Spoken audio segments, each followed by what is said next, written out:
दोस्तों सबसे पहले आप इस न्यूज हेडलाइन पर नजर डालिए। रणबीर कपूर बॉलीवुड के जाने माने एक्टर हैं। उन्हें ईडी द्वारा समन किया गया है। रणबीर पर आरोप है कि उन्होंने महादेव बेटिंग नाम के एक ऑनलाइन बेटिंग प्लेटफॉर्म को प्रमोट किया है। सिर्फ रणबीर ही नहीं बल्कि श्रद्धा कपूर, हुमा कुरैशी, हिना खान और कपिल शर्मा भी इस केस में फंसते नजर आ रहे हैं। लेकिन यह पूरा मामला सिर्फ एक बेटिंग ऐप को प्रमोट करने का नहीं बल्कि इस मामले के तार हवाला नेटवर्क से भी जुड़े हुए हैं। और ऐसे आरोप लग रहे हैं कि इन सेलिब्रिटीज ने भी अपना पेमेंट हवाला के जरिए ही लिया था। केवल यही नहीं, इस केस का कनेक्शन दाऊद इब्राहिम और नक्सलवाद से भी जुड़ता नजर आ रहा है। एनडीटीवी की वेबसाइट पर पब्लिश इस रिपोर्ट की माने तो महादेव बेटिंग ऐप हर दिन करीब 200 करोड़ रुपए कमा रहा है और इसके पीछे के मास्टरमाइंड हैं सौरभ चंद्रकार और रवि उप्पल, जो यूएई में बैठकर अपना सारा खेल चला रहे हैं। और ऑनलाइन बेटिंग के इस खेल में वह अभी तक 500 करोड़ से भी ज़्यादा का रुपया कमा चुके हैं। उनकी अमीरी का अंदाज़ा आप इस बात से लगा सकते हैं कि फरवरी 2023 में सौरभ चंद्रकार ने अपनी शादी पर 200 करोड़ से भी ज़्यादा रुपये खर्च कर दिए थे। इसमें कई फेमस सेलिब्रिटीज़ को भी बुलाया गया था। अब आप सभी के मन में यह सवाल आ रहा होगा कि आखिर यह सारा खेल शुरू कहाँ से हुआ। तो दोस्तों हमारी कहानी शुरू होती है साल 2013 में, जब सौरभ चंद्रकार और रवि उप्पल दुबई की शानो शौकत वाली दुनिया से दूर छत्तीसगढ़ के भिलाई में रहा करते थे। सौरभ चंद्रकार एक जूस की दुकान चलाता था तो रवि उप्पल का टायर्स का काम हुआ करता था।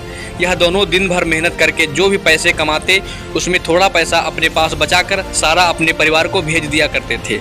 लेकिन एक दिन इन्हें वेडिंग का शौक लग जाता है और अपने पैसों को सट्टे में उड़ाने लगते हैं। बात करें सौरभ चंद्रकार की तो वह 10 से 15 लाख रुपए सट्टे में गंवा दिए थे। अभी उप्पल के साथ में भी कुछ ऐसा ही हुआ था। भारी लॉसेस झेलने के बाद यह दोनों अच्छे से समझ चुके थे इस बेटिंग की दुनिया में सट्टा खेलने वाला नहीं बल्कि खिलाने वाला ही कमाई करता है। और इसीलिए यह दोनों अपनी दुकानों पर ताला लगाकर कुकी बनने निकल पड़ते हैं। लेकिन प्रॉब्लम यह आती है कि भारत में बेटिंग इलीगल होने के कारण उनका खेल कभी भी खत्म हो सकता था।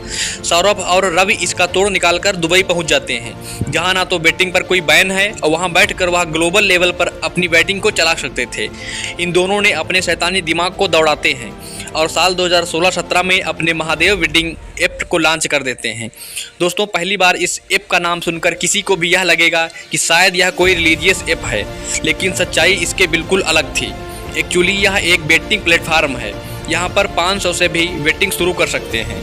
ऐप पर लोग अलग अलग गैम्बलिंग गेम खेल सकते हैं और क्रिकेट, फुटबॉल जैसे स्पोर्ट पर बेटिंग भी कर सकते हैं। महादेव बुक ऐप पर भारत सहित दुनिया के बड़े बड़े देशों के इलेक्शन रिजल्ट की भी बेटिंग की जाती थी। इन्होंने अपने ऐप की एल्गोरिथम ऐसे सेट की हुई थी कि जब भी कोई नया यूजर 500 रुपये लगाकर बेटिंग शुरू करता था तो शुरुआत में उसे 1 से 2000 का प्रॉफिट होता था। इससे लोगों का लालच 7वें आसमान पर पहुंच जाता था और वे 500, 1000 के ऊपर उठकर बड़े अमाउंट का सट्टा खेलने लगते थे। और यही वह मौका होता था जब यूजर अपना सारा पैसा हार जाता था और सारा पैसा दुबई में बैठे सौरभ चंद्रकार और रवि उप्पल की जेब में जाता था। इस तरह इन दोनों ने इस ऐप से लाखों यूजर्स को जोड़ा और 1000 करोड़ से भी ज़्यादा की कमाई कर ली।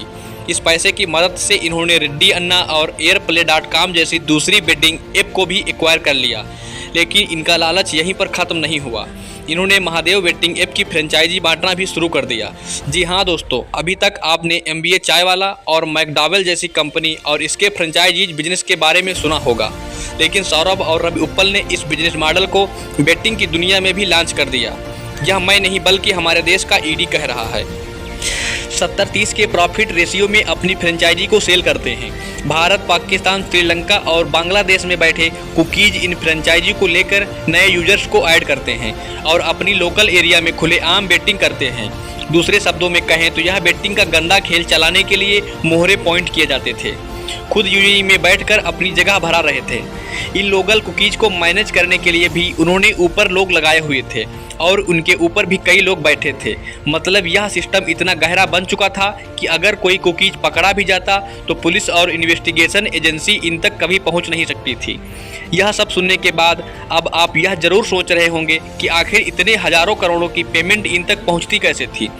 तो दोस्तों चलिए अब इस महादेव बेटिंग ऐप के पेमेंट सिस्टम को समझते हैं। यहाँ होता कुछ यूँ था कि जब भी कोई नया यूजर उनके ऐप पर अपनी आईडी बनाता था तो उसके व्हाट्सएप नंबर के जरिए बैंक अकाउंट डिटेल भेजी जाती थी अब मान लीजिए कि वह यूजर उस बैंक अकाउंट में 500 जमा करता है तो उसके ऐप में 500 की कीमत के पॉइंट्स ऐड कर दिए जाते थे, जिससे अब वह ऑनलाइन बेटिंग कर सकता था। अब वैसे तो बहुत ही कम लोग इस ऐप पे पैसे कमा पा रहे थे, लेकिन अगर किसी को विड्रा करना हो तो उसे एक दूसरे व्हाट्सएप के जरिए इन्फॉर्मेशन देनी होती थी। यह सब सुनने के बाद आप सोच रहे होंगे कि अगर यह सब सारी पेमेंट बैंक अकाउंट के जरिए ही हो रही थी तो आखिर पुलिस और इन्वेस्टिगेशन एजेंसी इस रैकेट को पकड़ क्यों नहीं पाई। तो दोस्तों, इसका रीजन यह था कि सौरभ, रवि उप्पल और उसकी फ्रेंचाइजी लेने वाले कुकीज कभी भी अपने बैंक अकाउंट का यूज नहीं करते थे। इन्होंने भिलाई और छत्तीसगढ़ के दूसरे इलाकों में रहने वाले करीब 300 से 400 गरीब लोगों के अकाउंट ले रखा था।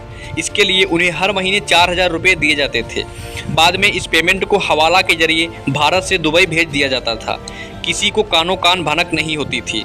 लेकिन अब सवाल यह उठता है कि जब पिछले 6-7 सालों से यह इलीगल बिजनेस इतने आराम से चल रहा था तो इसकी गूंज अब क्यों सुनाई दे रही है, और आखिरकार ऐसा क्या हुआ कि सौरभ चंद्रकार और रवि उप्पल जो पर्दे के पीछे से सारे खेल को वायरल कर रहे थे। दोस्तों, कहते हैं ना कि मुजरिम चाहे कितना ही शातिर क्यों ना हो, वह अपने पीछे कोई न कोई सबूत तो जरूर छोड़ता है। और इस केस के मुजरिम ने भी इतनी बड़ी गलती कर दी कि जिसको लाखों कोशिशों के बावजूद भी छिपाया नहीं जा सकता था। जी हाँ, यहाँ मैं 200 करोड़ रुपए की इस शादी की बात कर रहा हूँ। इसके बारे में मैंने आपको वीडियो के स्टार्टिंग में बताया था। टाइगर श्रॉफ, नेहा कक्कर, सनी लियोनी, भारती सिंह, राहत फतेह अली खान, नुसरत बलूचा, भाग्यश्री और सुखविंदर सिंह जैसे बॉलीवुड के वह फेमस नाम हैं। फरवरी 2023 में हुई सौरभ चंद्रकार की वेडिंग रिसेप्शन का हिस्सा बने थे, जिसके लिए 200 करोड़ रुपए का खर्च किया गया था।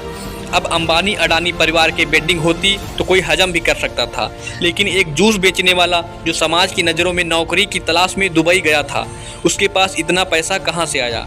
आपको बता दूं कि सौरभ चंद्रकार ने दुबई के छठे सबसे बड़े शहर रस अल खाइमा में शादी की है। इस R1 इवेंट्स प्राइवेट लिमिटेड नाम की इवेंट मैनेजमेंट कंपनी को हवाला के जरिए 112 करोड़ रुपए के पेमेंट की गई थी। साथ ही शादी के लिए जो भी होटल बुक किया गया था उसका खर्च भी 42 करोड़ रुपए बताया जा रहा है। वेडिंग प्लानर, डेकोरेटर और डांसर को मुंबई से बुलाया गया था, जिनके रहने खाने का सारा खर्च भी सौरभ चंद्रकार ने ही उठाया था। सौरभ ने नागपुर में रहने वाले अपने फैमिली मेंबर्स को दुबई लाने के लिए एक प्राइवेट जेट्स भेजे थे, जिनका खर्चा आप खुद ही समझ सकते हो। इनमें से हर एक इंसान का पेमेंट हवाला के जरिए ही किया गया था, और यही वह कारण था जिसने ईडी का ध्यान अपनी ओर खींचा। ईडी की इन्वेस्टिगेशन के अकॉर्डिंग सौरभ चंद्रकार और उनके साथी रवि उप्पल ने महादेव बेटिंग के जरिए सट्टेबाजी कर हजारों करोड़ों की कमाई की है, जिसमें अब तक 5000 करोड़ के मनी लॉन्ड्रिंग के सबूत भी मिले हैं। कहने का मतलब यह है कि 5000 करोड़ सिर्फ वह रकम है, इसके बारे में अभी हमें पता चल पाया है। सौरभ चंद्रकार और रवि उप्पल ने अपनी ऐप को ज़्यादा से ज़्यादा लोगों को प्रमोट करने के लिए स्टेट, डिस्ट्रिक्ट और यहाँ तक कि विलेज लेवल पर भी डिस्ट्रीब्यूशन चैनल बनाई हुई थी। यह चैनल न सिर्फ महादेव बेटिंग का प्रमोशन करती थी, बल्कि इससे होने वाली कमाई को कलेक्ट करके कैश में बदलने से लेकर इसको आगे तक भेजना भी इन्हीं का काम होता था। महादेव बेटिंग ऐप के प्रमोटर अच्छी तरह जानते थे कि इतने बड़े नेटवर्क के बिना पॉलिटिकल सपोर्ट के चला पाना पॉसिबल नहीं है। इसीलिए इन्होंने कई लोकल लेवल पर पॉलिटिशियन को भी रिश्वत देकर अपनी तरफ कर लिया था। अभी हाल ही में छत्तीसगढ़ के मुख्यमंत्री भूपेश बघेल के राजनीतिक सलाहकार विनोद वर्मा के निवास पर छापेमारी की गई थी, जिसकी कंप्लीट रिपोर्ट ईडी के पास जमा की गई है। हालांकि इससे क्या हासिल हुआ, इसके बारे में कोई भी जानकारी पब्लिक नहीं की गई है। साथ ही 23 अगस्त 2023 को छत्तीसगढ़ पुलिस के assistant sub inspector Chandrabhushan Verma, associate commissioner Abhishek Chandrakar, supervisor Anil Dawani व सुनील दवानी को भी ईडी की डिमांड में लिया गया है। इन सभी पर आरोप है कि इन्होंने यूएई में बैठे महादेव बेटिंग ऐप के प्रमोटर यानी कि सौरभ चंद्रकार और रवि उप्पल से मोटी रिश्वत ली है। हालांकि यह मैं आपको साफ कर देना चाहता हूं कि फिलहाल अभी तक ऐसा कोई भी आरोप सिद्ध नहीं हुआ है। आपको बता दें कि 21 से 23 अगस्त के बीच ईडी ने कई जगहों पर छापे मारे, जहां से उन्हें भारी मात्रा में कंट्रोवर्शियल डॉक्यूमेंट मिले हैं। सितंबर में भी कुछ ऐसी ही कार्रवाई की गई, जहां 39 लोकेशन पर तलाशी के दौरान 417 करोड़ के असेट्स सीज किए गए हैं। इनमें कई बैंक अकाउंट और भारी मात्रा में कैश पकड़े गए हैं। साथ ही विकास छपरिया को भी पकड़ा गया है, जो कथित तौर पर महादेव बेटिंग ऐप के हवाला ऑपरेशन की अहम कड़ी हुआ करता था। विकास छपरिया के जरिए उन्हें गोविंद नाम के एक और बंदे का पता चला जो हवाला का यह पैसा इंडियन स्टॉक मार्केट में इन्वेस्ट करता था।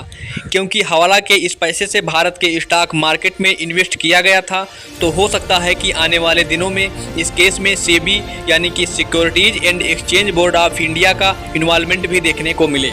महादेव बेटिंग ऐप के इस कंप्लीट केस में हमें अंडरवर्ल्ड डॉन और भारत के मोस्ट वांटेड टेररिस्ट में से एक दाऊद इब्राहिम की एंट्री होती हुई भी नजर आई है।